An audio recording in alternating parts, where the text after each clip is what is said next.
Hello my friends, this is Dr. Beter in Washington. Today is September 30, 1979, and this is my AUDIO LETTER No. 50. 40 years ago this month World War II began. On September 1, 1939, the German war machine of Adolf Hitler began the Blitzkrieg against Poland. Soon all Europe was aflame with war. The flames soon spread to engulf the United States, Japan, and much of Asia.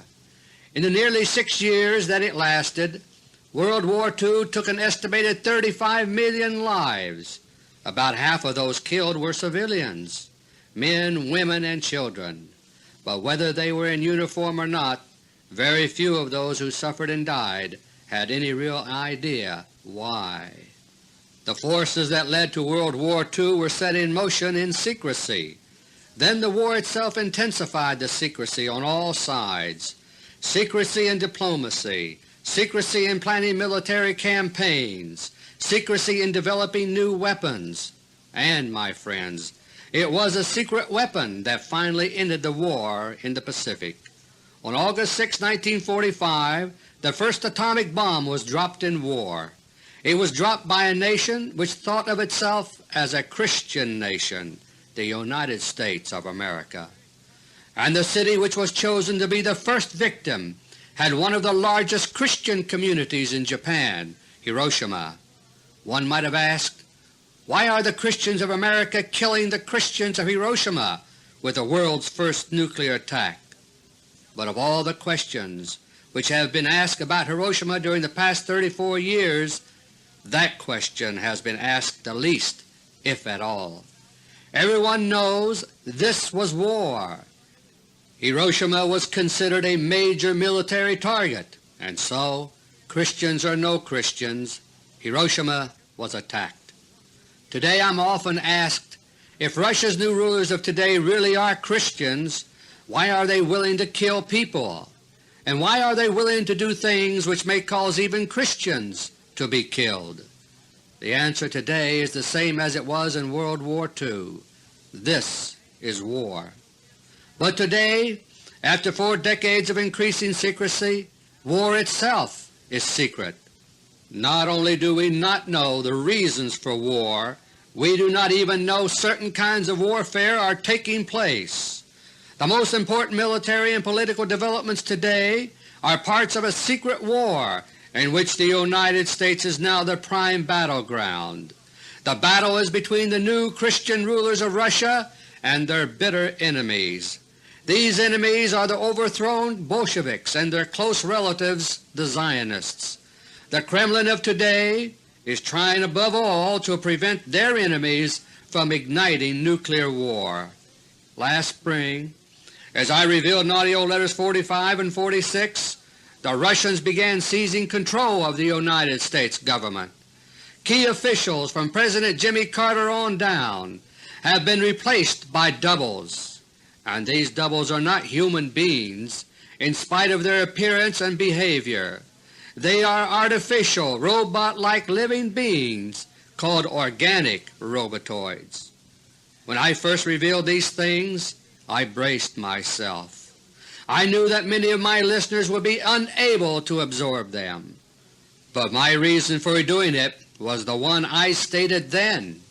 Without knowing about the robotoids, events would become impossible to understand. Since that time, robotoids in key positions of power have been causing many surprises in the news these days. The strangest surprises of all have been caused by the Jimmy Carter robotoids.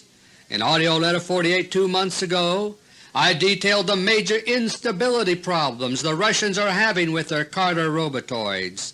The holographic computer brains of the robotoids include instabilities which were present in the real Carter brain in a way that exaggerates those instabilities.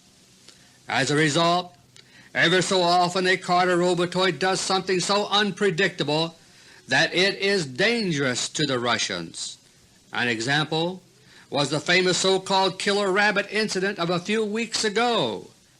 A Carter robotoid told the press in all seriousness that he and his family had been attacked by a swamp rabbit while fishing. Can you imagine? The Russians want to rid themselves of the nerve-wracking problem of the unstable Carter robotoids. Earlier this month, on September 15, an attempt was made to do just that. The alleged President Carter was entered in a foot race of all things in the Catoctin Mountains near Camp David. It was a strenuous 6-mile course which included much uphill running. Carter robotoid number 14 was programmed to run at maximum speed and not to let up for any reason. The Russian strategy was simple. Runners who overexert themselves and who do not stop and rest when danger signs appear can do themselves serious harm. Sudden overheating, dehydration, and heart failure can take place abruptly in extreme cases. Robotoids, as I have explained in past tapes, embody a crude facsimile of human metabolism. Their hearts are relatively weak, and they live for only a few weeks or months depending on the stress problems. They have no self-preservation instinct, so Carter robotoid 14 was programmed to run like the wind. It was expected that suddenly, without warning, he would suffer complete heart failure, collapse, and die on the spot.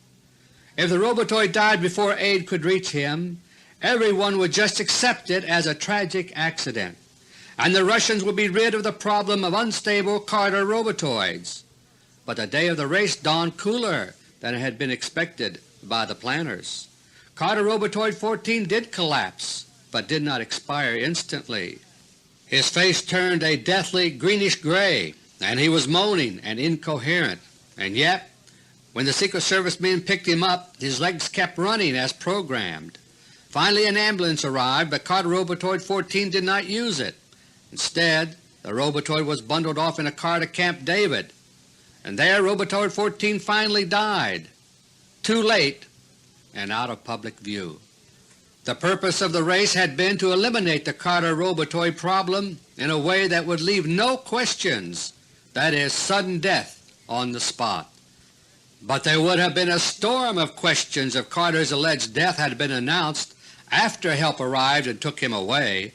So after the race, Carter robotoid number 15 showed up to reassure everyone. He looked nothing at all like the deathly figure who had collapsed just a short while earlier in the race. He looked like a new man, and in a sense he was. The contrast between the dying robotoid 14 and the fresh robotoid 15 is something you can see for yourself. Just get a copy of Sports Illustrated magazine for September 24, 1979. On pages 16 and 17 you will see the pictures of robotoid 14, stricken, stumbling, mouth agape. Then look at the fresh smiling picture of robotoid 15 handing out trophies on page 19 only a short while later, and then ask yourself, is this the same man? My friends, the robotoids are one example of what you need to know to understand the secret war now going on. But there are other things you need to know too, because the war between Russia and her Bolshevik and Zionist enemies has many facets, and it is very ancient. My three topics for today are: Topic number 1, runaway inflation and the collapsing American economy. Topic number 2, the Cuban crisis to destroy SALT II. And topic number 3, the 1,000-year war between Russia and the Khazars. Topic number 1. To most Americans, the most worrisome headlines these days are probably those about our weakening economy. By comparison, most other major news events may seem remote and less important to us. SALT II, troops in Cuba, and arguments between blacks and Jews may disturb us, but they hardly seem to touch most of us personally. The economy is another matter. We all have to keep food on the table, clothing on our backs, and a roof over our heads, and it's becoming harder by the day to do these things. Hardly a day seems to pass without some new item of bad news about the economy. One day the Federal Reserve System announces that it's raising its own interest rates to member banks to an all-time record level. Another day, leading banks raise their interest rates to their best customers to levels which also set new records. With each increase, young couples wanting to buy their own homes find it more and more impossible to do so. For them, The American dream of a home of their own is fading into a fantasy. They are watching helpless as their fondest hopes explode in the tornado of rising consumer prices and runaway interest rates. But somehow, my friends, it turns out to be only the average working man and woman who are being priced out of borrowing the money they need. By contrast, business loans are increasing fast instead of dropping off. Many businessmen are borrowing all they can get, regardless of interest rates. They are pouring their dollars into plant and equipment, building up inventories, and in some cases speculating in foreign currencies and gold. And so while you and I are being squeezed out, big business is borrowing dollars like they are going out of style. Because, my friends, the dollar is going out of style. They are expecting to repay their loans later on with dollars that are almost worthless. Meanwhile, the bad economic news goes on. One day we're told that unemployment is up. Not good, we think, especially if we happen to be among the unemployed. But at least this ought to start bringing down inflation, according to most all the experts. For years they have always told us that. But no, inflation keeps speeding up too. We know it is every time we buy groceries. Next we hear that productivity is dropping off in the United States. According to government figures released last month, productivity was plunging at the fastest rate in 5 years by last spring. That means America's economy is becoming less and less efficient and more service-oriented. If that is so, we wonder, how can we compete in world markets? Then someone mentions that what is happening to the United States economy is called stagflation. Our economy is stagnating, and yet inflation is heating up. Again we scratch our heads. This is something new to us in America. In the past we have had recessions and we have had inflation, but not together. Now we have both at once. And where is it all leading? One clue to where it is leading is contained in other figures released by the Labor Department last month. Last spring hourly compensation measured in dollars was rising. People were receiving increases in pay at a rate of about 8% a year in dollars. But inflation is now outrunning these pay increases. As a result, real compensation in terms of what you can buy with your money dropped 5% during the spring quarter. So our paychecks may look bigger and bigger, but on the average they're able to buy less and less. The sliding value of the dollar at the grocery store is reflected also on the international monetary scene. Overseas, holders of dollars are unloading them as fast as they can before they can shrink to nothing. Dollars are being traded for hard currencies like the West German Deutsche Mark. The shift is massive. A few days ago on September 20, there was an effective devaluation of the dollar against the mark by about 2%. Dollars are also being traded so fast for gold that the trading has been called frenzied. That is why the price of gold in United States dollar is soaring to incredible levels. Just 2 days ago it passed $400 an ounce for the first time in history. My friends, our growing economic woes are the fruits of deliberate planning by very powerful men. I made much of this plan public nearly 7 years ago in my book, The Conspiracy Against the Dollar, published by George Braziller in New York, New York. Now that the things I have described there are happening, my book is out of print. But at that time most of my readers simply could not believe that these things could really happen. And so even though I identified many of the people responsible, nothing at all was done to stop the plan. A year later, in the spring of 1974, I revealed in congressional testimony that most of America's Let's Gold hoard was gone. It was a key ingredient in the plan to destroy the United States economy on the way to dictatorship. I stood ready to back up my charges with evidence and witnesses, but Congress did nothing. So I went public with my charges. Public pressure finally led to the so-called gold inspection visit to Fort Knox by congressmen and newsmen in September 1974.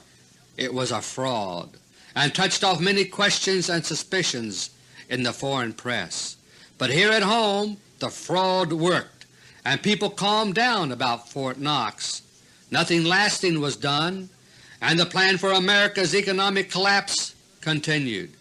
The fall of 1974 I began recording talking tapes. My very first tape, audio book number 1, was recorded 5 years ago next month. That tape included information which my listeners could use as a starting point in their own personal planning for the events to come. I did not give financial advice as such, but I did describe the kind of things which historically have been useful under adverse economic conditions. Today, many of those conditions are developing all around us. Early in 1975, I recorded a second tape, audio book number 2, about the Fort Knox gold scandal. In that tape I gave more details about the secret disappearance of America's former gold hoard. I also gave more details about the economic and political upheavals which were being planned for America's future. In those tapes I gave the best information then available to me, but I made the mistake of revealing an approximate timetable for coming events as they were then being planned. I stated clearly that these were purely the plans and schedules of men. My hope in revealing those plans was that by doing so I could contribute in some small way to delaying or even stopping them. My intentions in making public the secret timetables, which were plans not prophecies, were sadly misunderstood by some. I have actually been condemned by some people because World War III did not take place on schedule. Can you imagine? Even so, the confidential sources who gave me that information which I revealed 4 and 5 years ago knew what they were talking about. For example, in those early tapes I revealed the plans of the late David Rockefeller and his intimates for gold to reach $2,000 an ounce. At that time it sounded ridiculous to many people. Even $200 an ounce sounded like too high a price for gold to reach more than temporarily.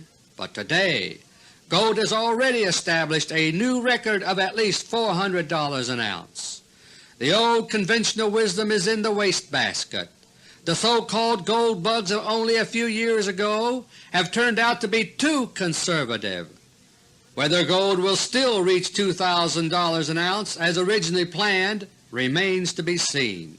After all, the real David Rockefeller has been dead now for 7 months, since February 1979. Even so, the basic economic forces which he and his collaborators unleashed now have tremendous momentum. The total collapse of the United States dollar, and with it our economy, is now only a matter of time. There is an historical precedent for what is happening to us, my friends. It happened in Germany in the early 1920s. It was a case of superinflation, leading to disintegration of the economy. The seeds of disaster were planted in July 1914 at the outbreak of World War I. The German government did not want to provoke opposition to the war by imposing heavy taxes, so instead the redeemability of the mark in gold was suspended. Then the government began borrowing to finance the war, without any limit on the amount of money that could be printed. In the same way, the process of divorcing the dollar from its gold backing began during World War II. In 1945, the gold backing was reduced from 42% to 25%. Then in March 1968, Congress quietly removed the last remaining gold backing of 25%. That meant the printing presses were free to roll. Finally, on August 15, 1971, President Nixon finished the job of untying the dollar from gold. He slammed the international gold window, saying that the United States would no longer redeem dollars with gold in international dealings. What he did not say was that most all of America's alleged gold hoard was gone by then. The German government's action in cutting the mark loose from gold in 1914 triggered the accumulation of currency during the war. After the war ended, people began spending their stored-up marks, and inflation took off.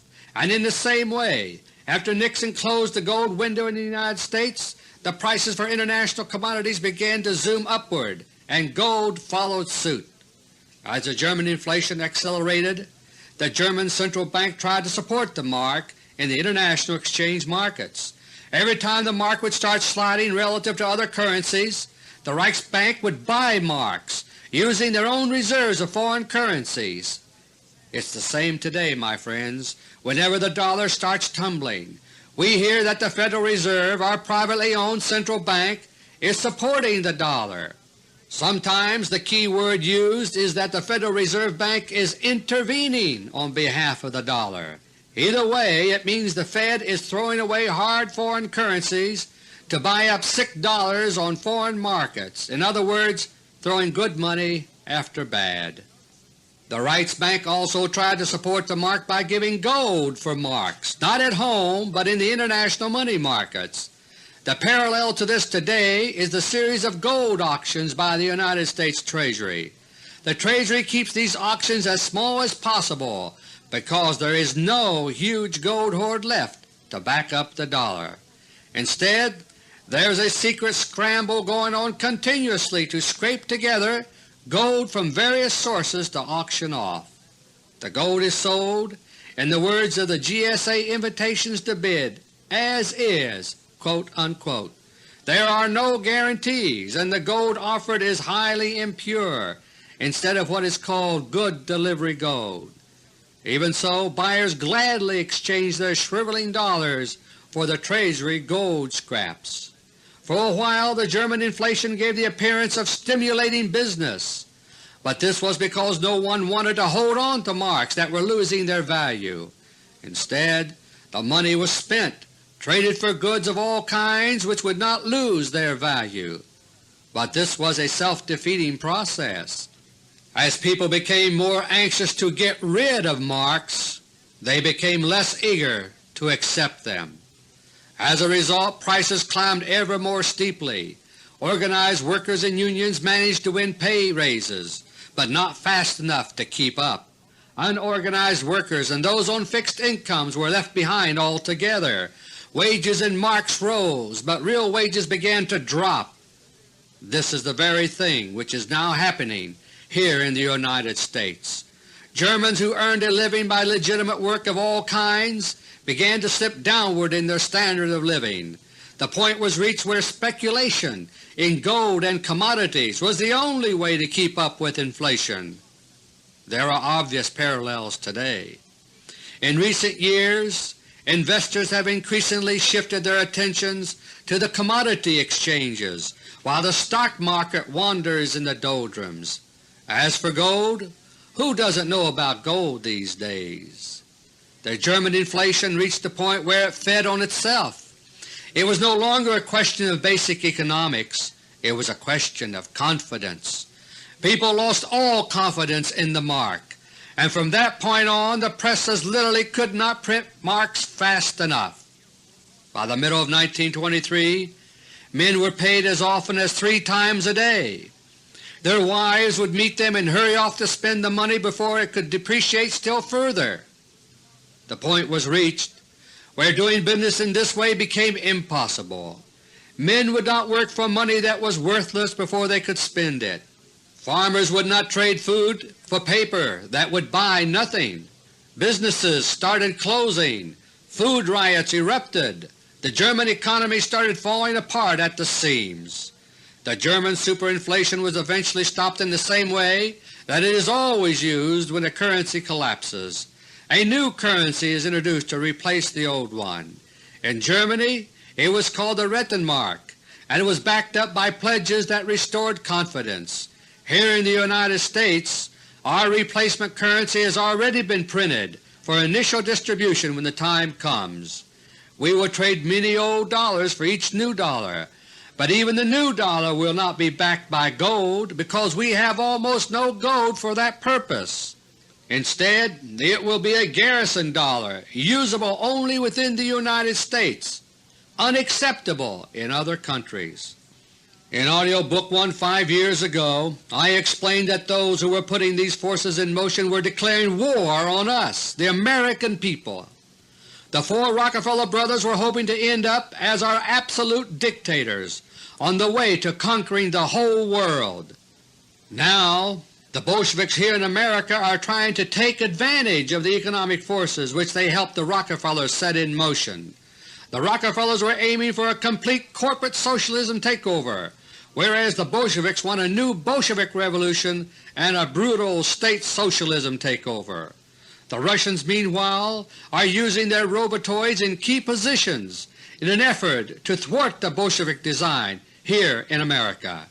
The Russians did not create the forces leading to our economic collapse, but neither are they trying to stop them. Instead, they are attempting to guide the process of economic collapse here in such a way that it will backfire on the Bolsheviks.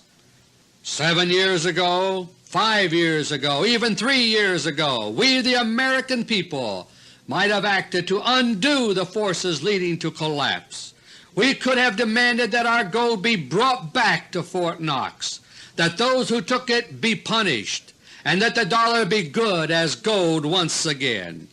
But we as a people did nothing at all. It was far easier to accept official lies than the unofficial truth. So now our land has become an economic battleground in a war between the Russian Christians and their ancient enemies. It remains to be seen who will win that war, but either way millions of Americans are going to lose and to suffer. Topic number 2.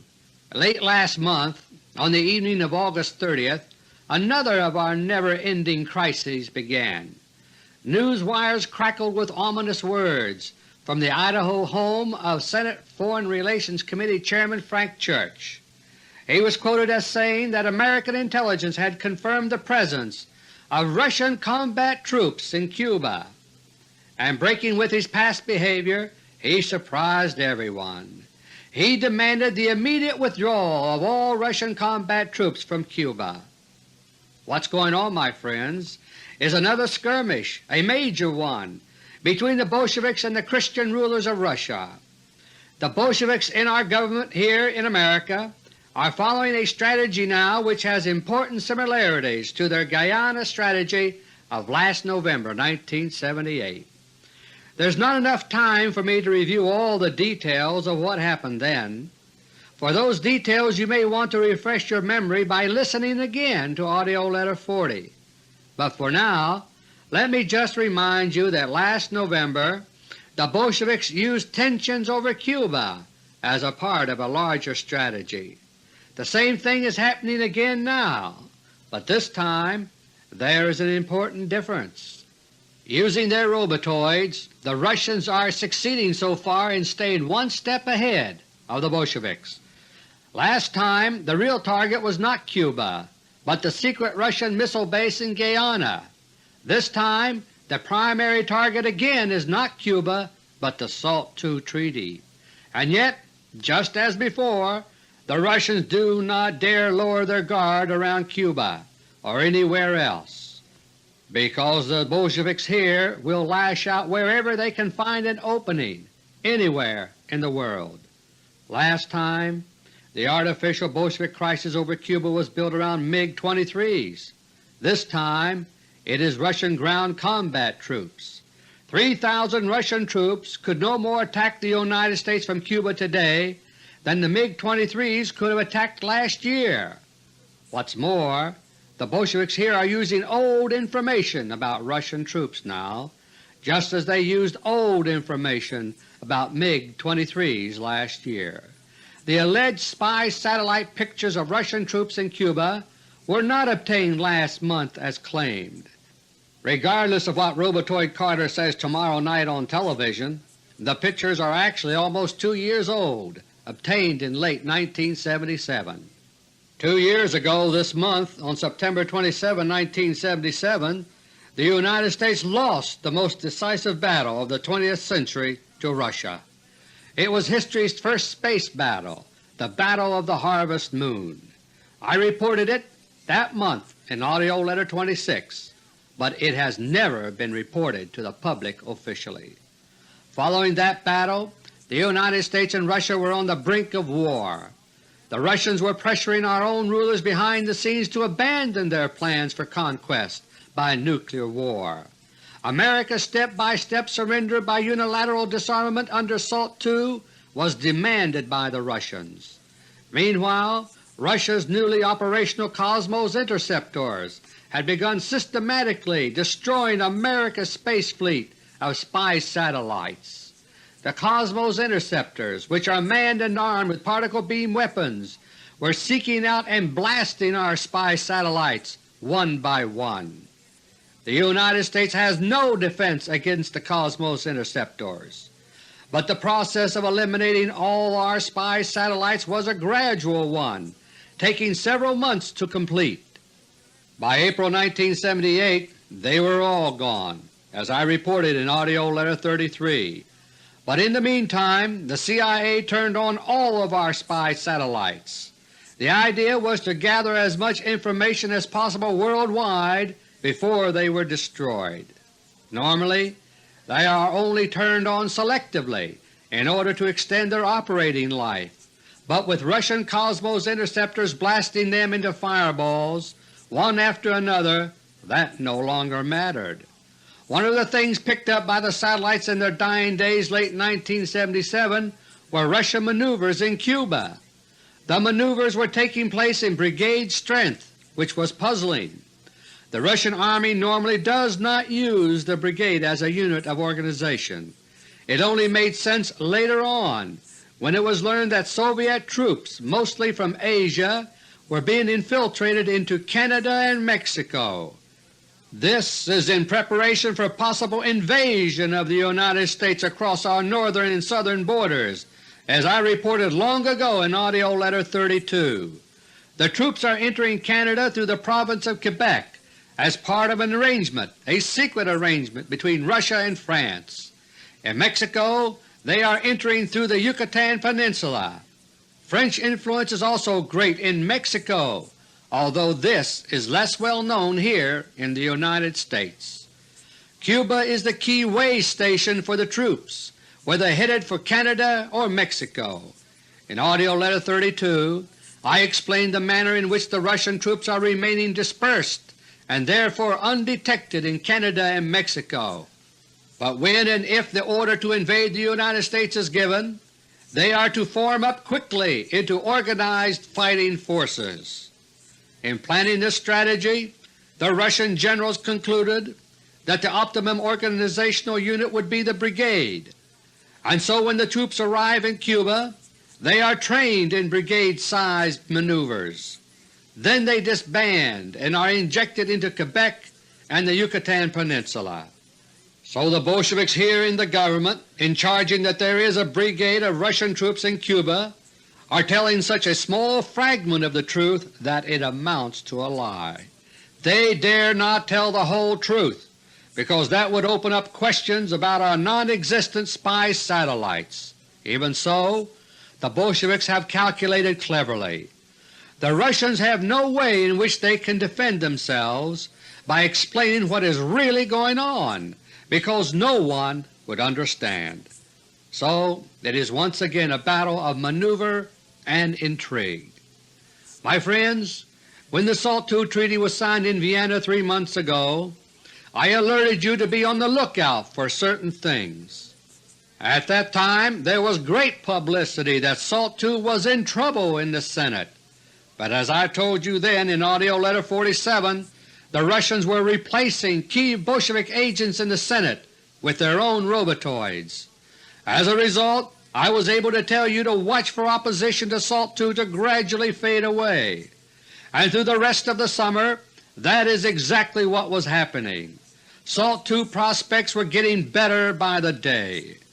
Even so, I also cautioned in AUDIO LETTER No. 47 that, quote, there remains a slim chance that the Bolsheviks will somehow find a way to upset SALT II, unquote, and also, quote, the ratification of SALT II could be the litmus test that will decide between peace and war for America and Russia, unquote. These are the stakes in the struggle now over Russian troops in Cuba. It began in mid-July. Bolshevik sources began feeding carefully fabricated tips about Russian troops in Cuba to Florida Senator Richard Stone. Stone then brought it up during the SALT II hearings by the Senate Foreign Relations Committee. During testimony by the Secretary of Defense, Robotoid Harold Brown, Stone unexpectedly asked about a Soviet combat brigade in Cuba. Robotoid Brown had not yet been programmed for that question and was puzzled. But Robotoid Senator Frank Church, the chairman of the committee, jumped into the discussion. Between them, the two Russian Robotoids, Brown and Church, diffused the issue temporarily. Robotoid Brown authorized Robotoid Church to issue a comforting statement to the press. It denied that Cuba harbored a Russian military presence other than advisors. But now the Russians knew what the Bolsheviks were going to use for their manufactured anti-SALT II crisis. They knew they could not stop the Bolsheviks from somehow breaking it into the open, so they played for time. Every additional day made the SALT II treaty just a little more secure. Meanwhile, using their robotoids in key positions, the Russians stayed alert for the next Bolshevik move. In mid-August, the Russian KGB learned about the ploy being cooked up by the Bolsheviks within the CIA. The robotoid replacement for CIA Director Stansfield Turner had learned about the intended use of the 2-year-old satellite pictures of Russian troops in Cuba. The Russians braced themselves. They also programmed the Frank Church Robotoid to take the initiative on Cuba the moment he was told anything about alleged recent satellite pictures of Cuba. On August 30, the Church Robotoid was among those who were informed about the supposedly new satellite pictures. As programmed, he swung into action immediately. In Idaho for the Labor Day recess, the Church Robotoid summoned reporters for a news conference. There he made the announcement and hardline statements which launched the present crisis. By taking such a hardline position, the Church Robotoid surprised everyone. Fellow Senators raised their eyebrows in astonishment, and so did many members of the press. But it was a clever and unexpected move by the Russians, because in this way the Russians took the ball away from the Bolsheviks. Senator Stone, who had started the whole thing, was left no room to be more hawkish than Church. And since Church is the chairman of the committee while Stone is only a member, everyone promptly forgot about Stone. Now when the conditions are right, Robotoid Church will be in command of the situation. Having been the hardest of the hardliners, he will have credibility if he later announces, "I am satisfied. The Cuban situation is now resolved, so let us proceed with SALT II." That is the outcome which the Russians are striving for. Meanwhile the Russians are using their robotoids in the Senate to delay a vote on SALT II. This is a move to save the treaty, which would be defeated if a vote were taken right now. Meanwhile, very dangerous and intricate maneuverings are continuing on both sides. The Russians are still having difficulties with their robotoids and are having to introduce them more slowly than planned. At the same time, the Bolsheviks are beginning to regroup and regain some strength. As a result, the risk of nuclear war is beginning to rise again. The danger is still far less than it was at this time last year, but it is growing. In fact, as of this moment, a military war of nerves is secretly in progress between Russia and the United States. 3 nights ago, the National Security Council held one meeting after another in this war of nerves. The meetings began the evening of September 27, the second anniversary of the Battle of the Harvest Moon, and they continued long through the night. Russian robotoids in the Council were working overtime to keep the lid on the situation. Meanwhile, my friends, there are presently about 500 Russian submarines in positions for possible attack around the United States. About 200 are lined up along our east coast, while 150 are stationed along the west coast, and roughly the same number along our Gulf coast. Of course the Russians do not have to depend on their submarines if they ever decide to actually attack. For 3 years now, Russian short-range underwater launch missiles have been planted within our own territorial waters, and for more than 2 years Russian hydrogen bombs have been planted at their targets throughout the United States. These range from tiny micro-nukes to giant dam busters. Finally, the Russians also have their space triad of weapons, for which we have no equivalent. One leg of their space triad consists of the Cosmos interceptors, which I referred to earlier. Another leg is on the Moon, where Russian particle beam weapons have been stationed for nearly 2 years. And the third leg is their fleet of Cosmospheres, which are floating high above our cities and military sites. But as of now, the Russians do not wish to attack. Their actual goal is the opposite. It is called deterrence. They are using their submarine deployment to send a message to the Bolsheviks here in America. In particular, the Russian subs are deployed with special emphasis on the southeastern United States, reflecting their concern for Cuba. That emphasis consists of missile submarines known to be armed with neutron warheads.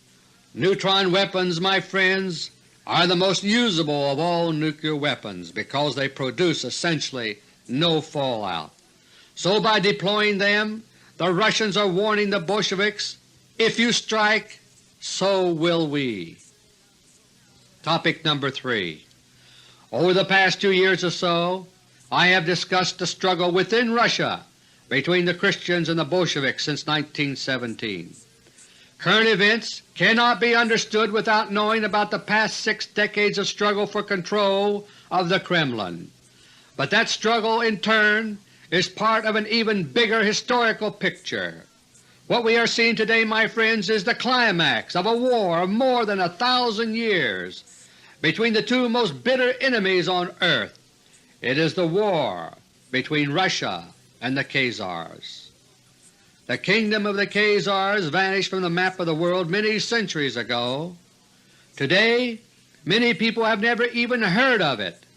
Yet in its day the Khazar kingdom was a very major power indeed, holding sway over a large empire of subjugated peoples. It had to be reckoned with by the two neighboring superpowers of that day. To the south and west of Khazaria the Byzantine Empire was in full flower with its Eastern Orthodox Christian civilization. To the southeast the Khazar kingdom bordered on the expanding Muslim empire of the Arab caliphs.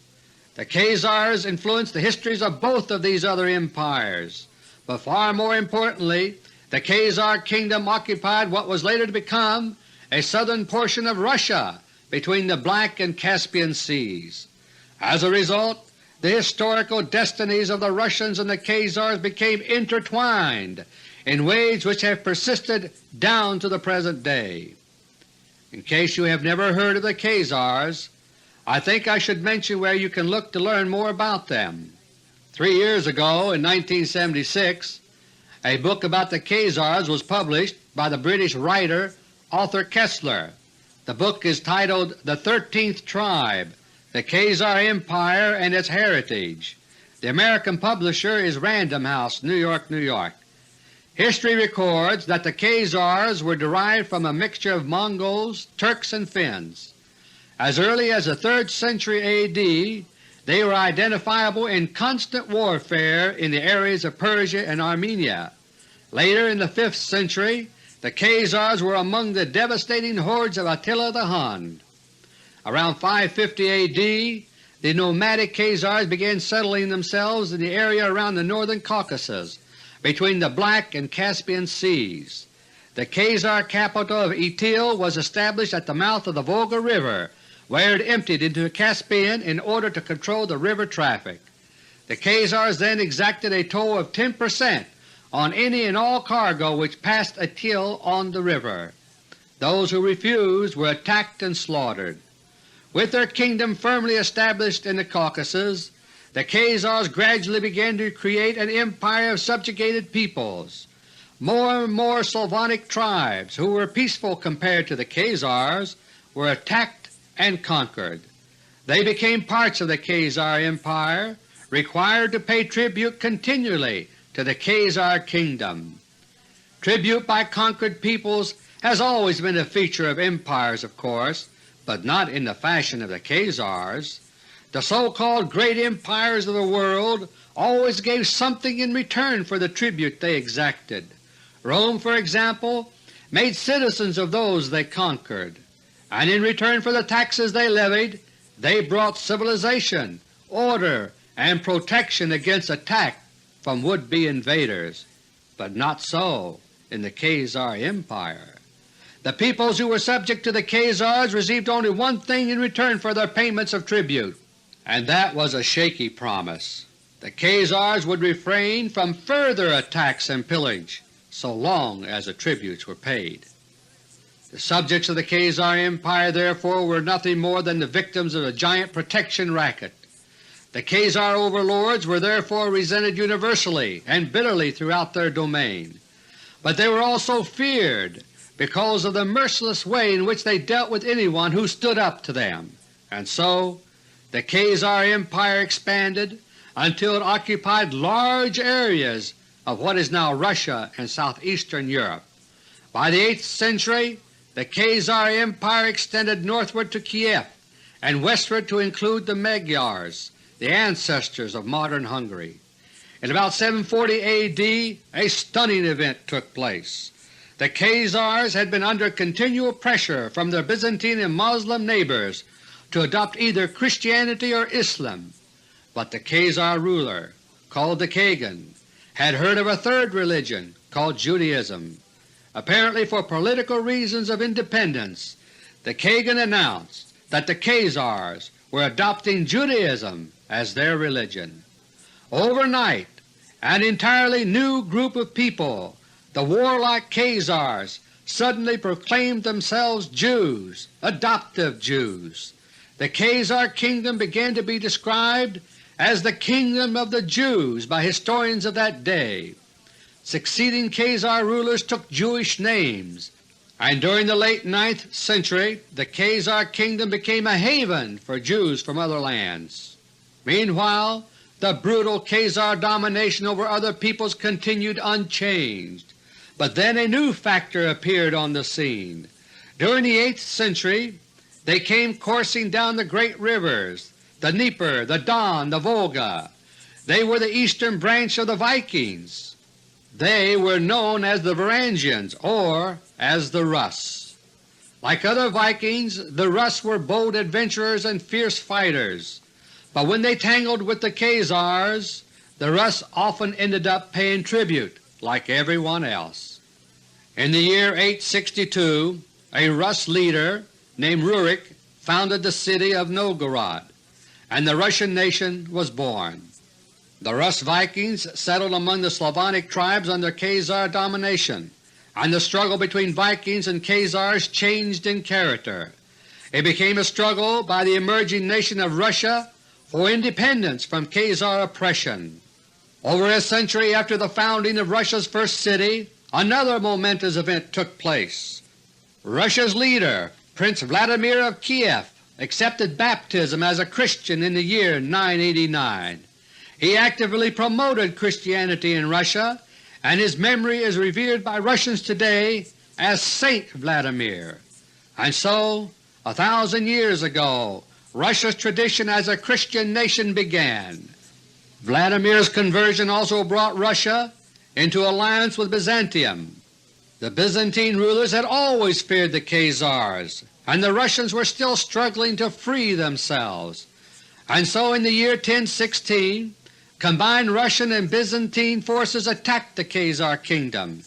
The Khazar Empire was shattered, and the kingdom of the Khazars itself fell into decline. Eventually most of the Khazar Jews migrated to other areas. Many of them wound up in Eastern Europe, where they mingled and intermarried with other Jews. Like the Semitic Jews some 1,000 years earlier, the Khazar Jews became dispersed. The kingdom of the Khazars was no more.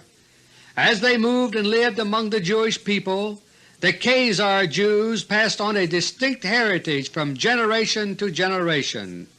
One element of the Khazar Jew heritage is a militant form of Zionism. In the view of Khazar Jews, the land occupied by ancient Israel is to be retaken not by miracle but by armed force. This is what is meant by Zionism today, and this is the force that created the nation which calls itself Israel today. The other major ingredient of the Khazar Jew heritage is hatred for Christianity and for the Russian people as the champions of the Christian faith. Christianity is viewed as the force which caused the ancient so-called kingdom of the Jews, the Khazar kingdom, to collapse. Having once dominated much of what is present-day Russia, the Khazar Jews still want to re-establish that domination, and for a millennium they have been trying continually to do just that.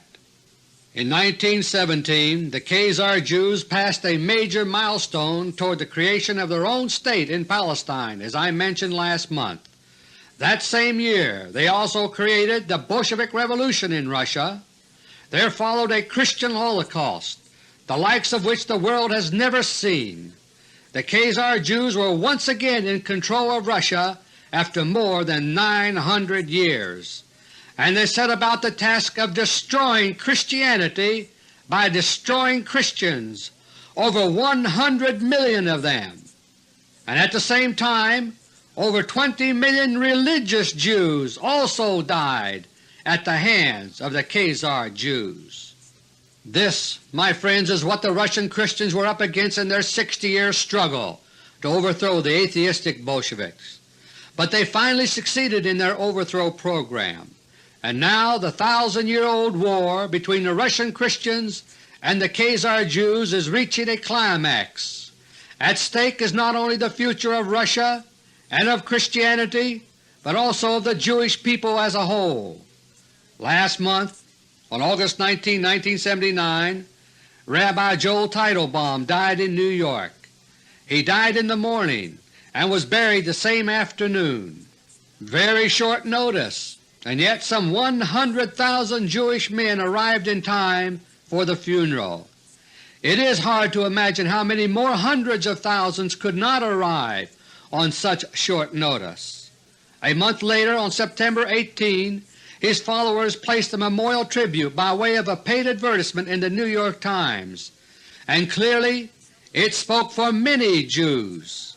Among other things it said, quote, "He was the undisputed leader of all Jews everywhere who had not been infected by Zionism," unquote, and also, quote, "With a courage all too rare in our time, he called the Zionist state a work of Satan, a sacrilege, and a blasphemy. The shedding of blood for the sake of the Zionist state was abhorrent to him," unquote. Those words, my friends, were spoken by Orthodox Jews mourning for their fallen leader, and the new Christian rulers of Russia would agree, for they too regard the Zionist state of Israel as a counterfeit, a cruel and dangerous hoax for Christian and Jew alike. The Khazar state, called the Kingdom of the Jews 1,000 years ago, was a parasite living on the tribute from conquered peoples. Likewise today, Israel depends for its survival on a never-ending flow of support from outside. Left unchecked, the Russians believe that the Khazar Jews will destroy Christianity by means of Zionism and Russia through Bolshevism. So Russia's Christian rulers are on the offensive against their enemies of 1,000 years, the Khazars. We Americans who call ourselves Christians have not cared enough to open our eyes, to try to save our own country or to defend our faith. So now our land has become the battleground of the Christian Russians and their deadly enemies, the Bolsheviks and the Zionists. And like it or not, my friends, we are caught up in this all-out war. Until next month, God willing, this is Dr. Beter. Thank you, and may God bless each and every one of you.